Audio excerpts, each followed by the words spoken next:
Hello, everyone. We're going to let people continue to join us for a minute or two, just in case there are any latecomers. As usual, if you could mute yourself for now, just to avoid any feedback, that'd be great. Yeah, I'll just start off with a little bit of housekeeping. Welcome everyone to today's webinar. We'll be exploring how you can improve your website's carbon footprint. Our sessions usually last about 40 minutes. With 20 minutes, we aim for 20 minutes for questions and discussion at the end. But that said, we encourage questions throughout and interaction throughout. So if you've got something you want to ask us while it's fresh in your mind rather than saving it for the end. Put it in the chat box and I'll interrupt the speakers at appropriate moments to answer your questions. Before we kick off, I see a lot of new faces in the room, so I'm going to do some introductions. We're HdK. We help those doing great things in the arts build lifelong audiences. We like to shape our clients' ideas into realities so that artists can impact people's lives. And our services include digital solutions, web development, integrations with other systems, hosting, digital marketing strategy and campaigns, social media management, advertising and video through filming and editing to animation. And I'm proud to say we've been doing that for over 17 years now. So the speakers on today's topic, we have Victoria, who's been with us nearly 6 months, and she's part of our web team. We have Ben, who is one of our project managers. And we have a web developer in Chad, who's joining us for his first HdK webinar. So welcome to our speakers today. So a quick overview of what we're going to be discussing today. I guess there's been a phrase that some of you may have heard, that if the internet was a country, it would be the 7th largest polluter. And when you think about that, that really brings home the importance of what we're talking about today. I would also say, I don't know if you're the same, that it's quite easy to forget that and think that when we're doing things online, that we're being energy efficient. So I'm hoping today's discussion will help to sort of realign those thoughts in your minds. We have often at HdK talked about being more green, and we've done posts and campaigns in the past as a team. About a year ago, Nick, who's no longer at HdK but is still an HdK friend, got us really thinking hard about what we can do to do more for the planet. And I think what today is, it's if you like, a snapshot in that ongoing journey. It sort of encapsulates where we're at, where our thoughts are at the moment.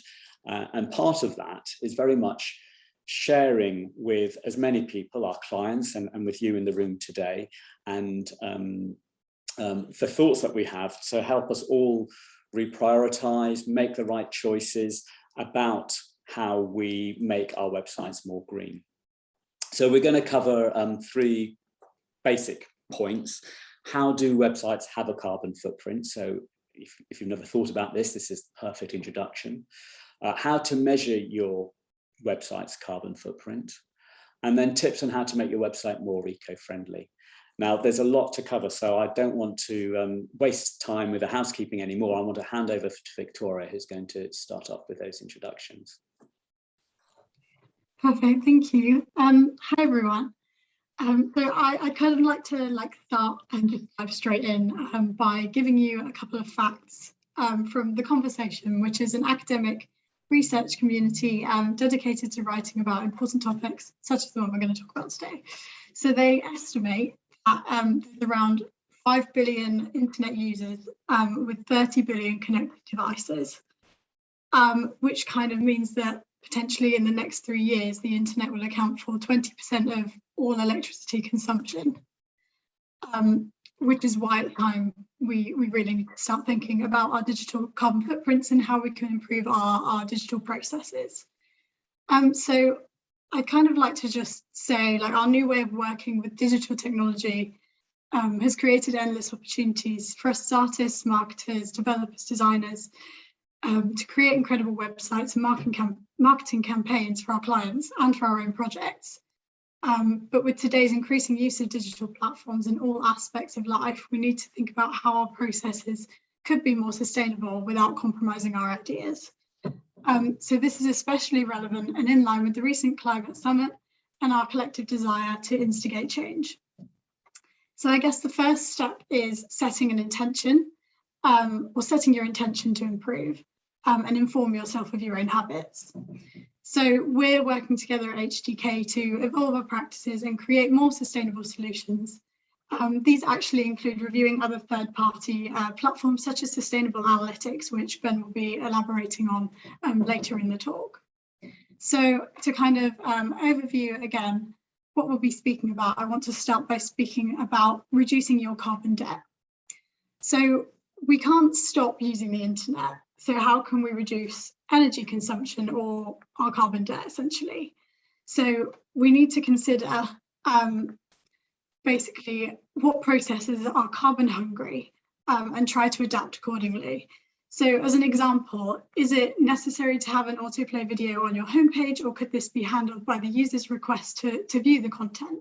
So i.e. through lazy load videos, lazy load images, sorry, which only appear when hovering over them, or videos with controls that don't necessarily play automatically. And it may be useful to think of the environmental impact before considering the feature as a decoration of your website, essentially. So move on to my next point. I'd like to talk about the fact that we live in a throwaway culture. So a society which is heavily influenced by consumerism. Items are used once and then discarded, and everything on the site is material, and we tend to neglect online processes as being a contributor to this culture. So the question is, what can you put on your list to reduce digital waste? So digital throwaway culture is not so easy to define, and so is kind of much easier for us to disassociate from. But essentially, what energy you're wasting, what energy are you wasting through habitual design choices, which you have on autoplay, I guess, and how can you find kind of different alternatives? And here's a meme just to just to add to it. So basically, with all of this being said, we need to strike a balance, but keep our focus on being more sustainable.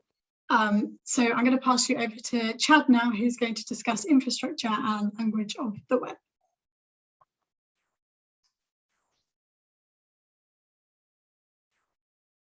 Hi. I'm going to start off by asking a slightly odd question, which is, where is the internet? It's a kind of difficult question to answer because the internet is a curious mixture of the concrete and the abstract. It's clearly inside our devices. It takes the forms of the apps and the websites we use every day. Information flows in and we read and we listen and we look and we watch. But on the other side, the technical stuff is abstracted away. We may have to plug a cable into a router, but after that, where does it go? This is a pattern that developers continually use. We abstract away complexity and expose an interface. As long as the next developer understands the interface, they can build further complexity and expose a new interface.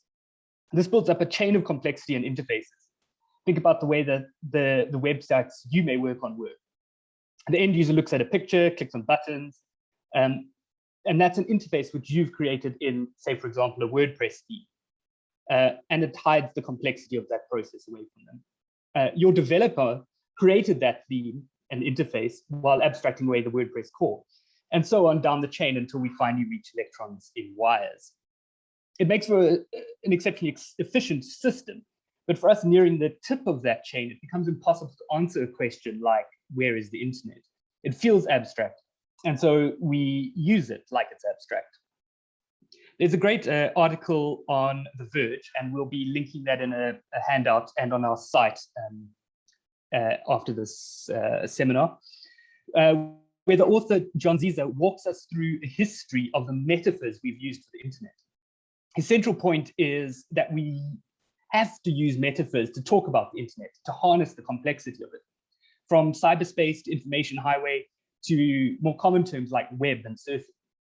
He points out that metaphors we use help us to grasp the complexity of this beastly thing, but they also have political implications. So for example, the metaphor information highway was an early metaphor which spoke a lot about the anxiety about regulation and is now often used to advocate for government management and legislation. The most important and common metaphor for us today is the cloud. It speaks to the edgeless, placeless nature of the net that we feel that we use every day. But as the internet we live with becomes more immersive and cloud-like, the term also hides the enormous industrialized physicality of the infrastructure. Awareness is an important solution here. Awareness that when we connect, we are sinking into a nebulous, fluffy mist of information, but that we're also linking to 1,000 square meter server farms with gigantic carbon footprints. Awareness is important from cultural producers like us, who help to form the conversations that make change. But as producers of digital content, there are also more concrete steps we can take. Ben is going to introduce some ideas around website construction, design, and hosting that can give you some starting points.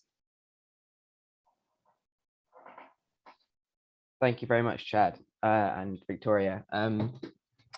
So we've heard a little bit about why this is important, and also, you know, the language used around it and why it's sometimes difficult to grasp what we can practically do. So my section is going to sort of focus on some key steps that we can do in our everyday website management to ensure that your website can be as energy efficient and lean as possible. So the way I'm approaching this is to be pretty ruthless. And we've recently been working with clients that have legacy websites and legacy CMSs, which have sometimes thousands of pages of content. And this is not great for a number of reasons. Firstly, it's just that it's bad for SEO. And there will be 2 links from Yoast, which I'm sure many of you may already be familiar with. Yoast is an SEO optimization plugin for WordPress. And there's a couple of links which we'll share in the handout explaining why old content is particularly harmful for your website's search rankings. But also, it's a problem because the more content that you have on your site, the bigger it is, and the more energy is needed to power it and sustain it. And if you conceptualize the idea that literally every single part of your website is a physical thing, somewhere in the world, that piece of data exists and it is being powered 24/7 by a data center. So realistically, if you have less content, it means that your database, which holds all the content for your website and the files, the images, that will be leaner, requiring less energy to power it, which will ultimately mean that you have a cleaner website. So that's a quick thing you can do. For example, if you have a website that's, I don't know, 10 years old, you might want to just have a look through Google Analytics and see which pages have not been visited for a couple of years and delete them. And you can sort of bet that that will be a good move. Similarly with your images, making sure they're compressed, and we'll get onto images in a little bit. I guess just ask yourself, you know, will your average site visitor really need to see the information that's legacy if it's, you know, from 2014 or 16 or 18 even, or will they be much more engaged and interested by something happening in your organization right now, something they can do today, something that's recent?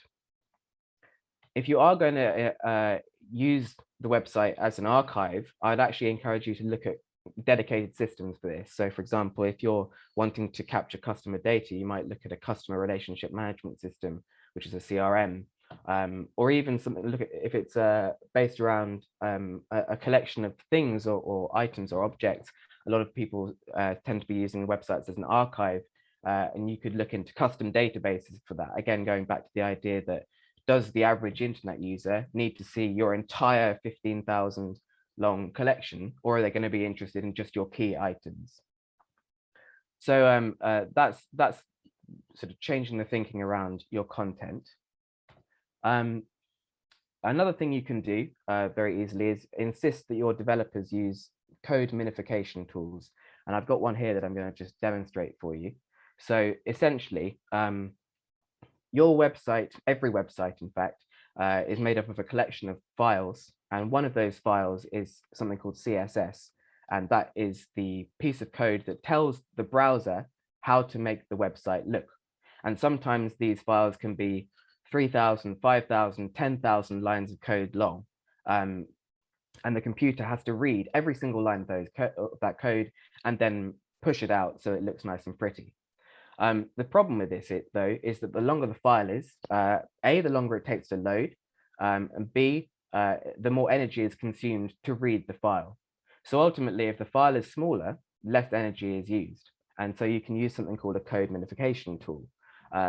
There's one here. So as you can see, this is just a small example of the code that might be written for your site. And if I click minify, it's now on one line, which means that it's not very human readable, but the computer can read it very quickly, very easily, and with less energy per line of code. There are a couple of things that do that automatically. One is called Webpack, another one's called Rollup. So you don't really need to know too much more than that, but other than to mention them to whoever runs your website and check that you're using them.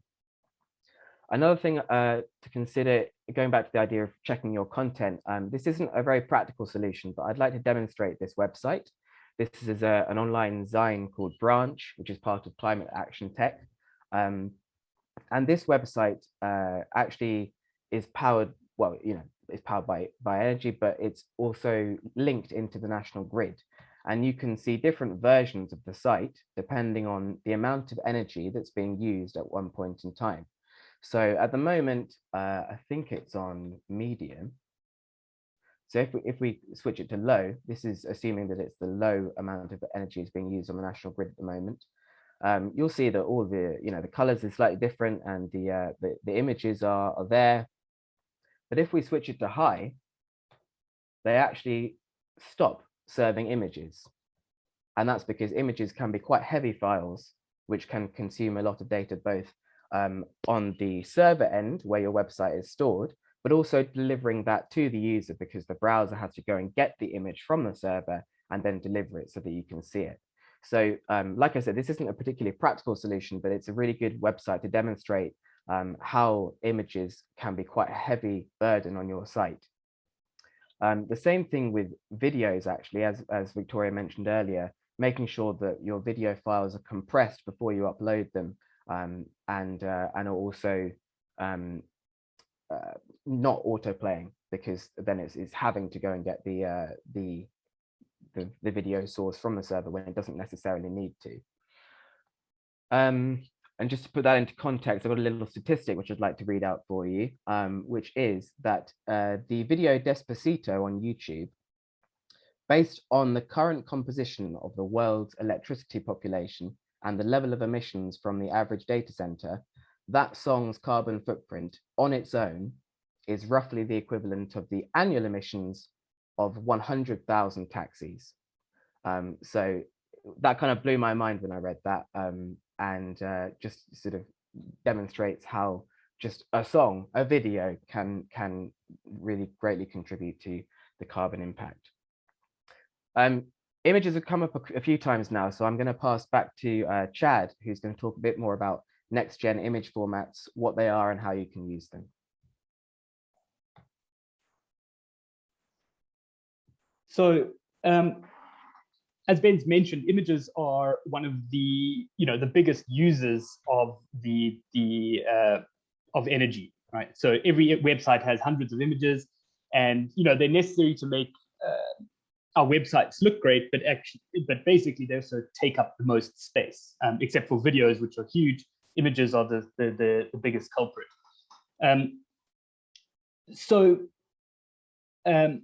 The internet is dominated by three file formats for images: JPEGs, PNGs, and SVGs. These three file formats all have a specific niche in the ecosystem. SVG for flat graphics and logos, PNGs for graphics that need transparency, and JPEGs for pretty much everything else. They also have different costs and benefits. SVG makes the smallest files, but is exclusively for vector graphics of lines and geometry. PNG allows complex layering and masking, but the file sizes are large, while JPEG is an excellent all-rounder, but really suffers from a loss of quality at higher compression rates. SVG is ultimately fit for purpose, but we can start thinking about solving the downsides of JPEG and PNG. There are several next-gen image formats that are jostling precedents, but there are two that are emerging as frontrunners, AVIF and WebP. AVIF is an incredible format, tiny file sizes with really decent quality, but unfortunately, only Chrome is currently supporting it. So I'm mentioning it here to spread awareness of this format as adoption becomes wider in the next year. However, WebP is a solution that you can start using right now. This is a graph from a website called Can I Use, which basically shows browser compatibility for any kind of web technology. So what browsers support it. And basically this line of browsers at the bottom are all the contemporary modern browsers. So WebP is supported across the board, except for Internet Explorer and older versions of Edge and Firefox and Chrome. And it is partially supported in Safari in the most recent releases of macOS.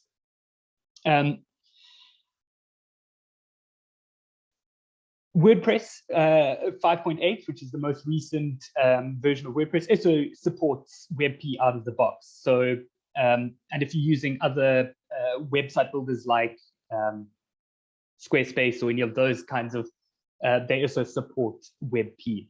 So it's generally very well supported across the board.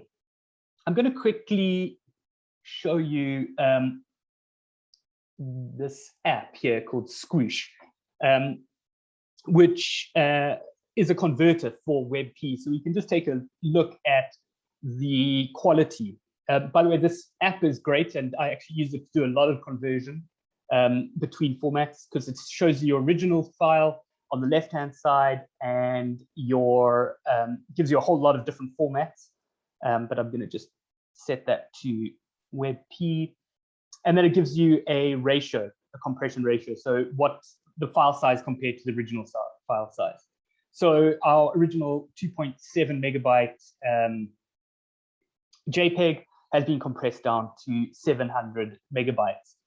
This app's great because you can also then do a one-to-one comparison using your slider to see what kinds of differences you can see between the formats. Basically, you'll notice if you zoom in very close, I don't know how well this is going to render on your screen, but noise is kind of gets a little bit strangely handled in WebP. So really, if you're only really tightly looking at it, you can see it's got a slight kind of smushiness down at the grain, essentially, of the photograph. And also, if you look in the deepest, darkest areas, again, not sure how well this is going to translate over the web, but WebP has a slight less handling of detail in those darkest shadows. But generally speaking, if you are looking at this at the size that we normally look at images, so something like that, you can barely see the quality difference between the two formats. And any kind of major quality difference really, to my mind, is excused by a 75% reduction in file size.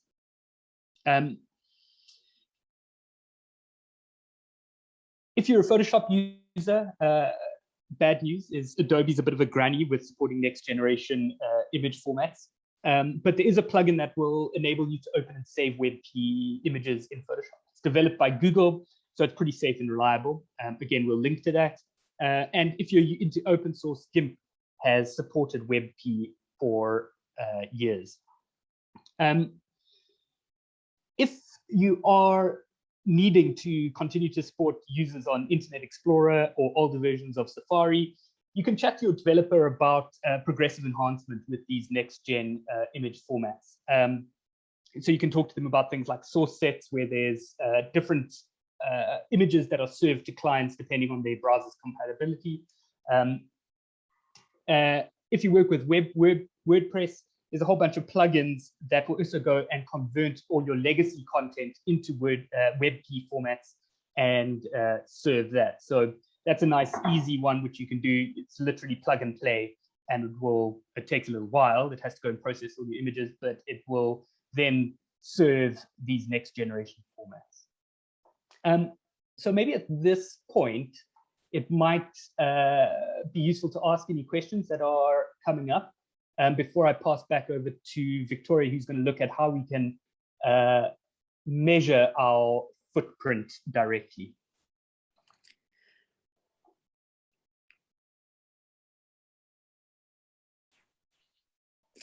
So if there's no one have any questions at the moment, do feel free to put it in the chat box. We love your interactions, but we we did have this question in advance. We asked people to, and I can just see a question coming in. So let's do this first question that's on the slide, and then we'll get on and we'll answer the next question. Does anyone want to go ahead with what can I implement into my digital strategies immediately that doesn't require developer attention? Yep, I can take that. So it's important. What I wanted to sort of focus on this webinar is making sure that you come away with ideas that you can implement like right now. And so I think some of them have already been covered, but definitely image compression and image optimization, I'd say, is probably the most important thing that you can easily do. It's quite hard to do retrospectively because the images that you have on your site will already be there. So perhaps you can use a plugin that can convert your existing images into next generation format images. There's one we can link to at the end. But also changing your hosting is probably another good move to make sure it's from a renewable energy data center. But yeah, there's many other things. And I think when Victoria comes on to measuring tools, I think that will give you a much clearer idea into how your own website is currently performing and the actions needed that you can take away from that. So we can cover that later. There was another question in the chat though. Yeah. I don't know how excuse me if I've not pronounced the name right. Thibaud, do you want to unmute yourself and ask your question in person? Are you happy to do that? Definitely. Hi. I hope you can hear me. Yeah, we can hear you clearly. Thank you. I think I find it very interesting to talk about different image formats. When I researched this in the past, I always had a concern about any kind of performance and carbon impact of decoding the image in those new next-gen formats on the user's devices. I wonder if this is something you have thoughts about. I can give some thoughts on that. So I know, for example, the AVIF format that I was mentioning has a bit of a cost for decoding currently in its current iteration, which they are working on. In fact, more expensive is coding it into that format. It's a very expensive process. But as far as I understand, there is not a massive performance difference between WebP as it's sitting now and JPEG. I may be wrong. I haven't done a huge amount of research on that. Okay, thank you. Well, shall we carry on? Is it Victoria next? I'm sorry, there was just one other question from Jeff about Squoosh, which can it batch process? And unfortunately, the answer is no. Thank you. Victoria. Oh, thank you. Great, so I'll just share my screen with you. Okay. So if I just move on to here, so basically I want to kind of, and please feel free to ask any other questions in the chat, and we'll try and answer them at the end, and all the links will be provided at the end as well.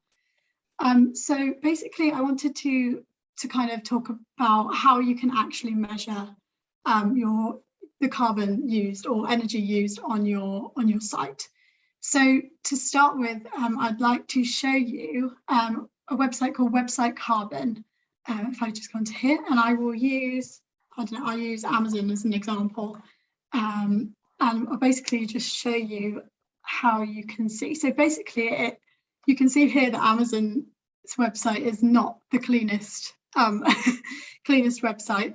But basically when you scroll down, it gives you like illustrations of kind of the associated amounts. So it's just a more user-friendly way of understanding what's going on your website, so that you can try and make it cleaner. If I go back to here, there's also other examples like PageSpeed, which is a Google Chrome developer extension, and Lighthouse Chrome extension, which are kind of similar, have similar functionality, and you can test your site through multiple through all these URLs to kind of like get an overall picture of what's going on. So then I'd like to also kind of talk about informing yourself. So as I said earlier, I'm kind of backtracking a bit onto the throwaway culture I was speaking about. Informing yourself of your habits is the key to getting started, basically. So I think a lot of people pair sustainability with personal sacrifice, or in a sense, like feel like they have to sacrifice great website design for sustainability in some cases. So this website here, which I will show you, is called Humane by Design.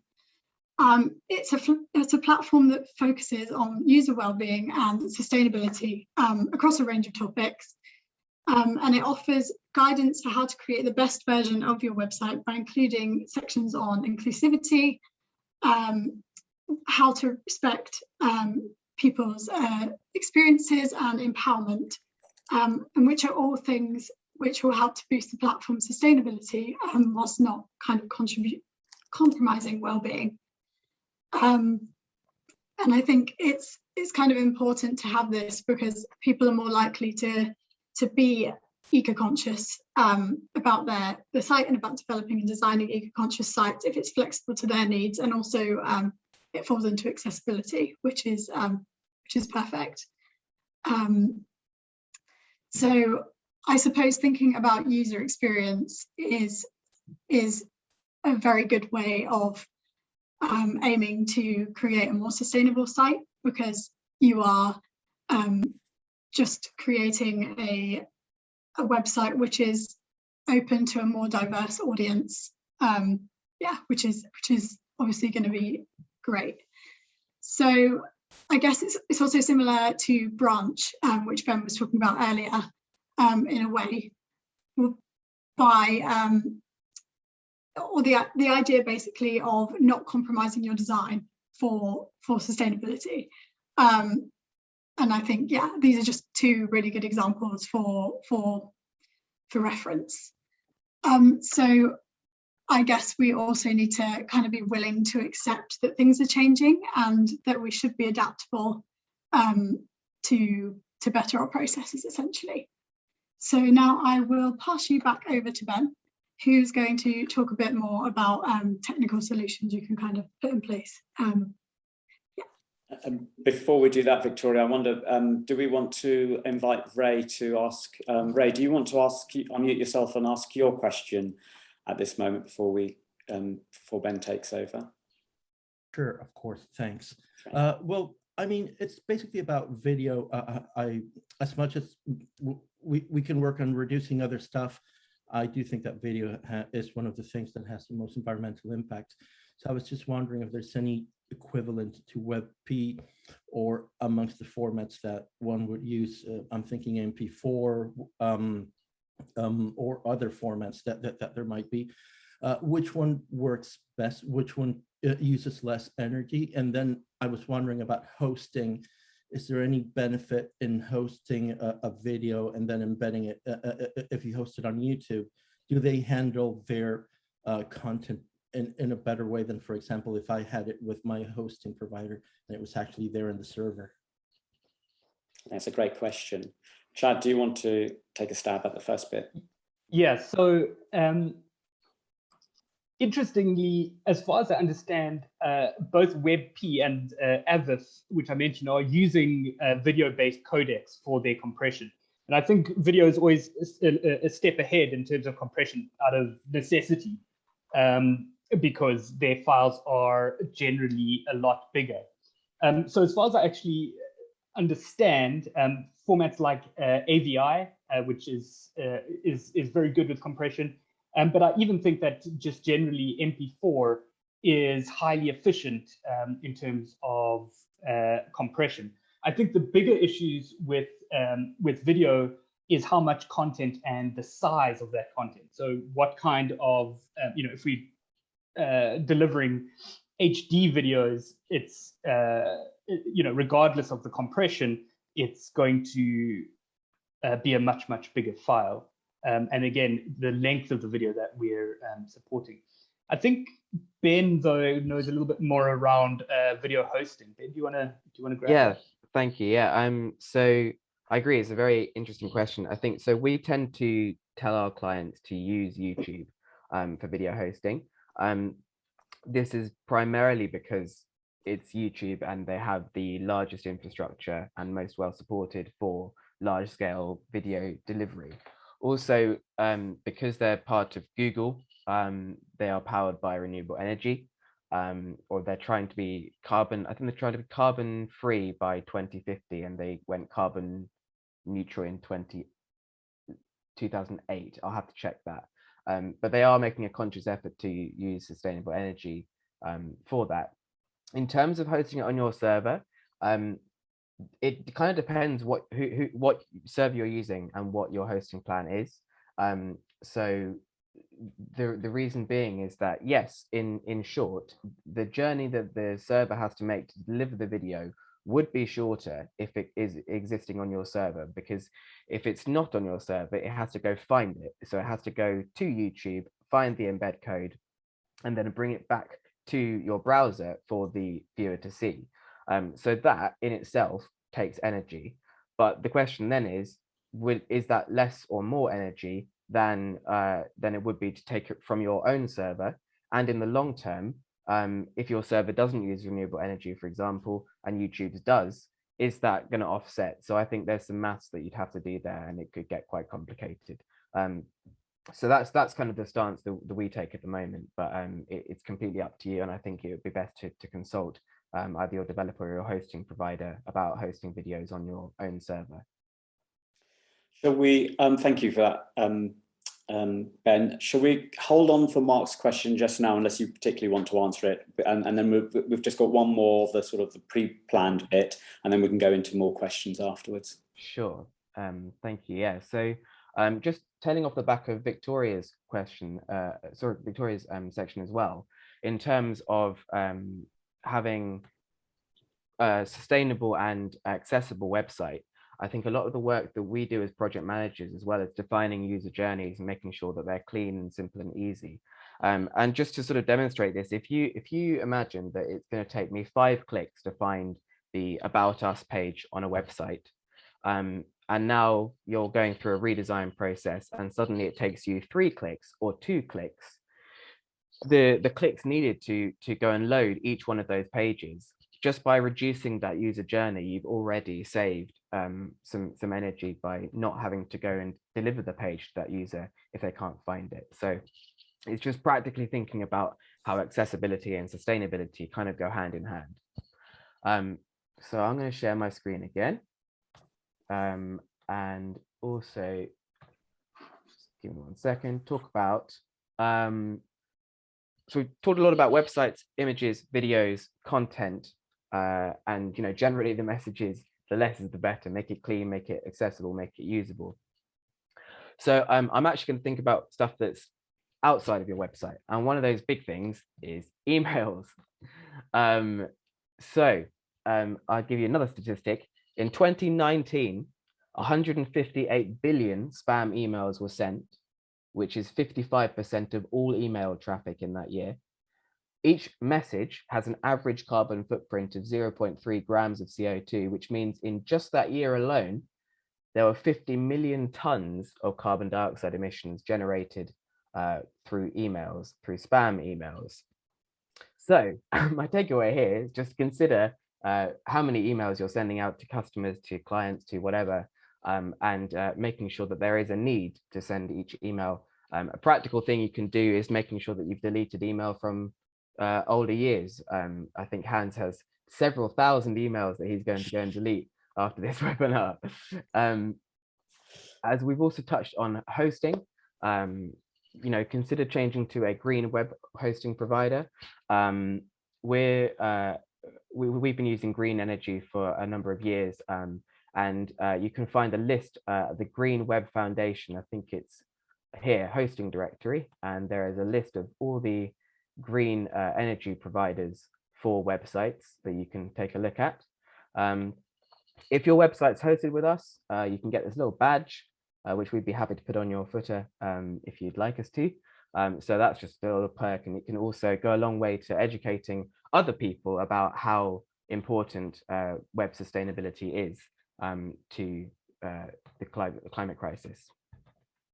In addition to using a hosting provider, a green hosting provider, you could also consider using a CDN, which is a content delivery network. You may have heard of these from when in the news recently about Facebook, and they're basically, for those who don't know, that they are a way of distributing your site globally in a much more scalable and sustainable way, which is why a lot of the big companies use them. We use one called Cloudflare, which actually offers code minimization and image compression as standard for free. So it does a lot of that hard work for you. So that's a really good service to use. And it also has a carbon impact report that it can generate for your website in a similar way that Lighthouse will. And there's another link I'd like to share with you a bit later in the handout, which is the Solar Protocol. And I found this idea really interesting, which is that I think the way it's going to go, or what we're going to see in the next few years, is a different way of managing hosting. So the theory being that instead of your website existing in one place, it's now going to exist in 4 places, in 4 different data centers around the world. And whichever one is currently being powered by solar energy, whichever one is facing the sun, that's the one that's going to be delivering the content to the user, and therefore cutting down on the amount of energy needed to deliver the site each time. So that's a really interesting article. I'd encourage you to read it on the handout later. You could also consider your tracking. So we are currently looking at a service called Plausible Analytics, which we have to thank Nick for letting us know about. This is Plausible. I hope you can all see. And essentially, it's basically a Google Analytics alternative.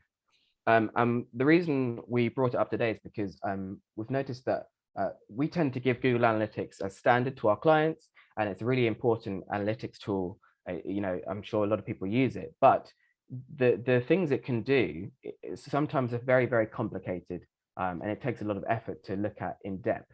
And Plausible Analytics, apart from being 45 times lighter in terms of the code that you need to put on your site, it actually does pretty much the same thing. And you can do conversions, you can break down reports on your screen sizes, and you see your top pages and your exit pages and all this stuff that you can get in the same vein for on Google Analytics. So it's kind of a no-brainer to us that if the code is lighter and it takes 45 times less the amount of energy to deliver that tracking code to your user, why not?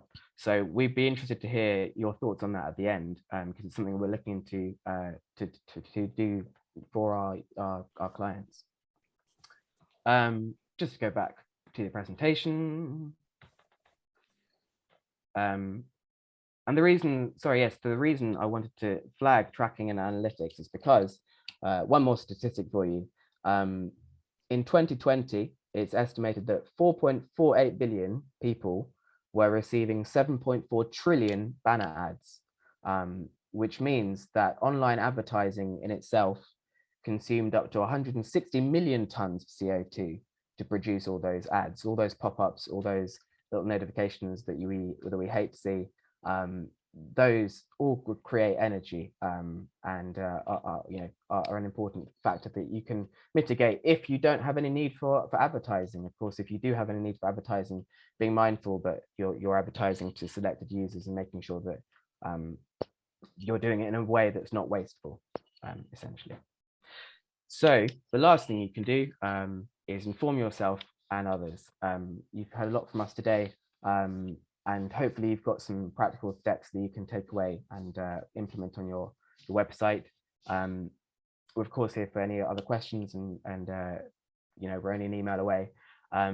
So yeah, but generally, it's the more we can do to make other people aware of the infrastructure of the web and how it works and how the internet can be a contributor to global warming, the better. So yeah, thank you very much. Thank you, Ben. Do you mind keeping the slides on your presentation? I'll just for the next few slides. So we've come to the questions bit. And thank you everyone who has already submitted a question. Now's a great chance to submit more questions if you've got anything else on your mind.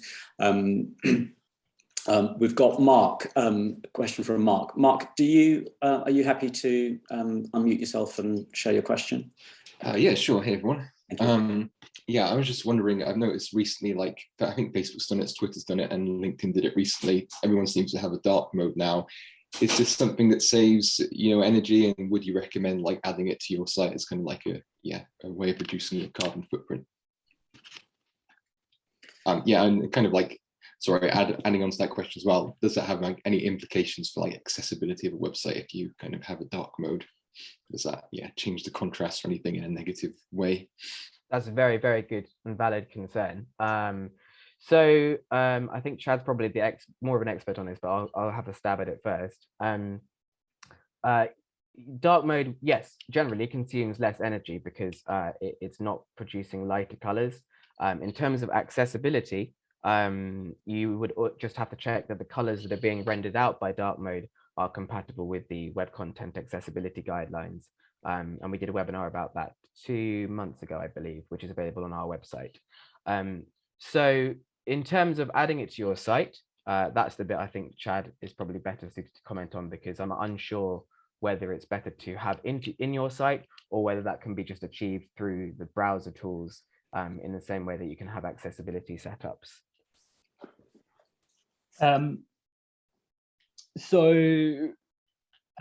Yeah, implementing dark mode you would definitely need a designer on board to do that, and to get your developer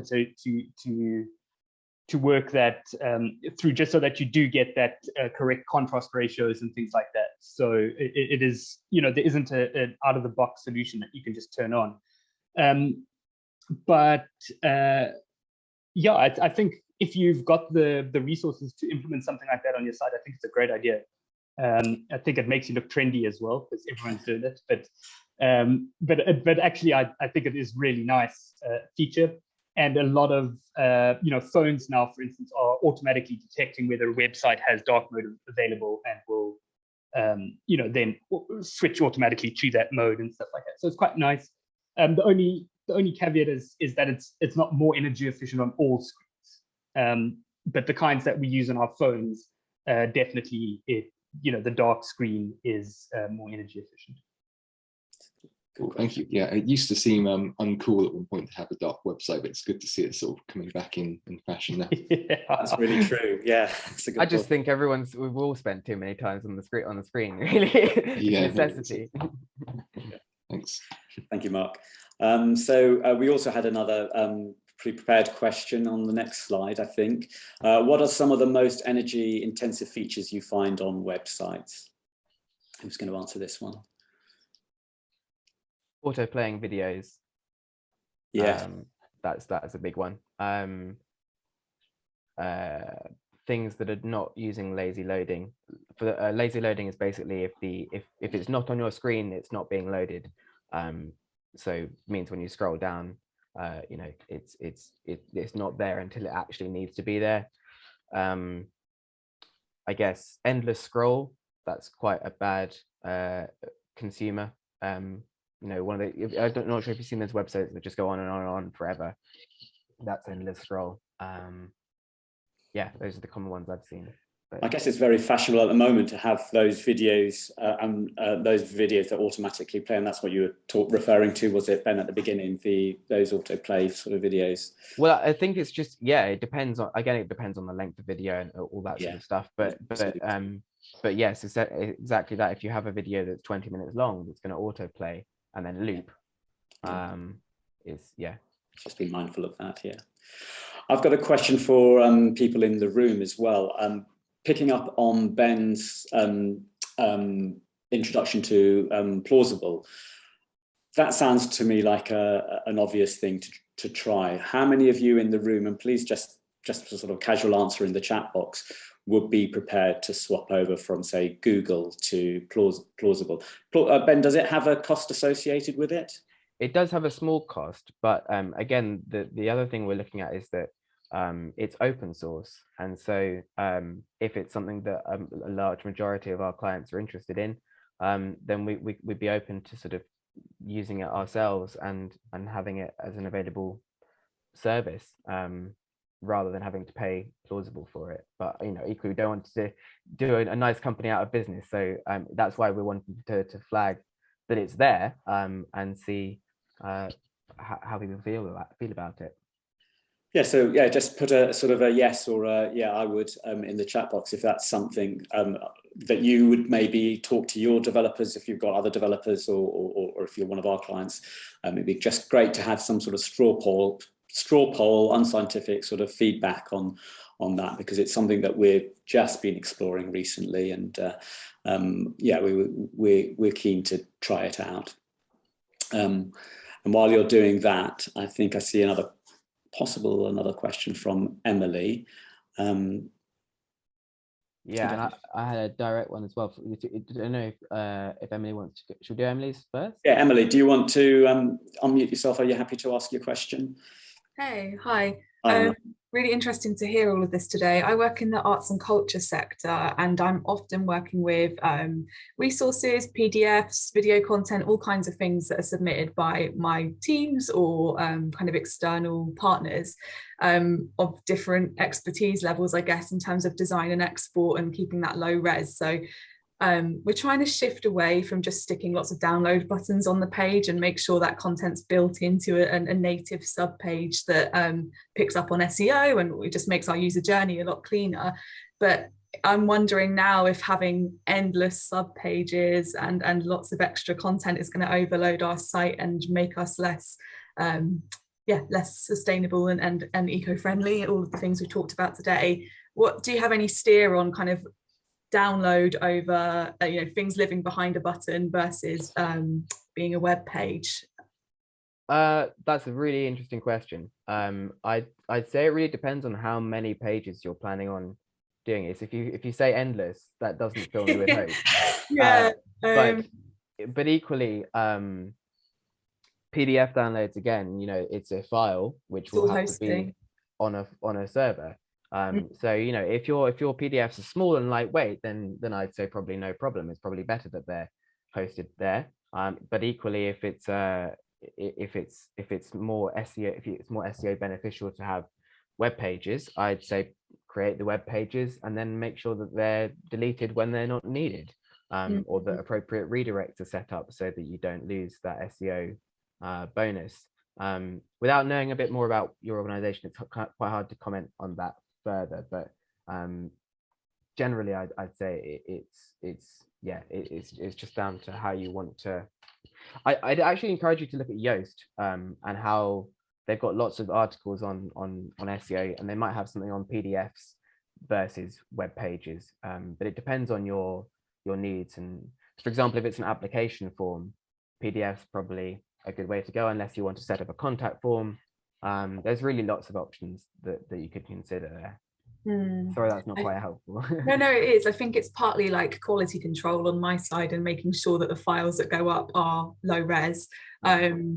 But just the scale is sometimes quite hard to manage. And so before we get stuck into translating all of that into lots of new web content that will obviously have repercussions, I wanted to check that. Thank you. Thank you. And I think it's just really about being aware and being conscious of the choices you can make. And sometimes you know, you might have to make different choices on the same sort of matter, but as long as we're being aware of the impact that we're having and the choices that we make, I think that's sort of the way to go, isn't it? I think we're coming to the end. I've got a couple more slides to share with you. Sorry, yeah, Ben? actually, I had one more direct question from Kate, please. which was that how does Vimeo rate as an alternative to YouTube for hosting?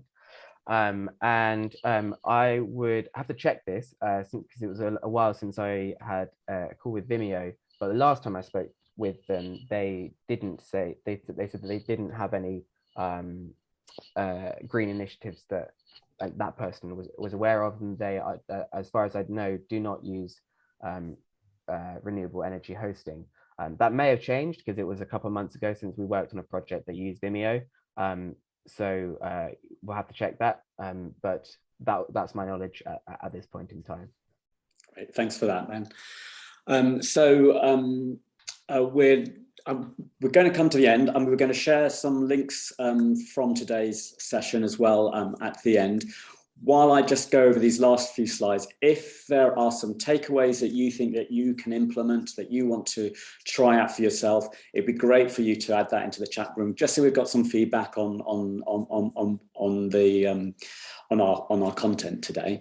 So please, anything that any takeaway, anything that you particularly you learned today or was fresh for you, great to hear what that is in the chat box.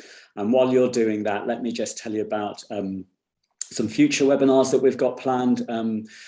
We are actually planning the next 12 months webinars, but we've released a few more on our website now, and that include next month, which has been there for a while, the top 10 digital marketing trends for 2022. So that's going to be a crystal ball gazing for next year. We're going to, the marketing team are going to do how to use Instagram Reels as an arts organization. So that's coming up in January, and then how to create engaging web content. Obviously, we'll have a mind to keeping that carbon efficient as well. So that's coming up in February, and there's a few more, I think, on the website. And I think, Meg, are you able to put the link to the webinars in the chat box while we talk about the next slide, which is our newsletter. We will update you about, I said that we haven't released all of our webinars for next year, but if you join up to our newsletter, you'll be the first to hear about those and any other blog posts that we're writing, any other topics that we're wanting to discuss with you. So that's where you can sign up to the newsletter. So please do that. And I think that brings us to the end of today's webinar. Thank you very much. It's a topic that we've wanted to talk about for a long time. So I'm really pleased that we've had a chance to do that today. And I hope that you've gained something about it. We see it as a journey. It's an ongoing conversation, and thank you very much for being part of that. I think we are sharing the links to in a handout. We'll also have the website, a recording of this on the website, probably usually the day after, so it should be up on tomorrow. And any other questions we don't get a chance to ask, we'll add to that as well. So thank you again for joining us today, and thank you to the team for their work in preparing this session. And we hope to see you at a future webinar. Thank you.